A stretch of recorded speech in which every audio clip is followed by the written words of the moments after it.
ñaari xale ñi ngi lewtoo Zarko tànku càmmoñ Niang bu Ndaw tànku càmmoñ Mamadou Diouf combat war naa mën a gaaw. day gaaw Zarko da koy jël xam nga nu mu koy fekk waaye da koy jël ndeysaan bi juróom-ñetti waxtu ju di jotee ba teg ñaar fukki simili bi ci arène nationale journée Gaston production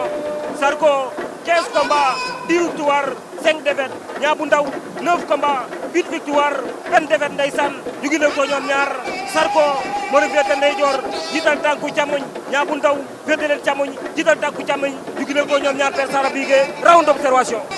bu ñëwee nga def li nga bëgg moo tax gisoo Zarko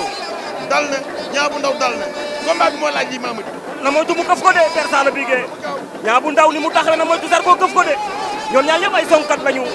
ndeysaan Niang bu Ndaw dafa fort ci téye sa ñaari ngem songale la bu mu téye sa ñaari ngem lu mu am ci yow mën na am 1000 chances pour daan la Zarko moom itam lu mu am ci sa ñaari ngem mën na am 1000 chances pour daan la kon ñoom ñaar dañoo bokk bëre foofu ñoom ñaar. ndeysaan Niang bu Ndaw dagg na leewtoo bi dama wet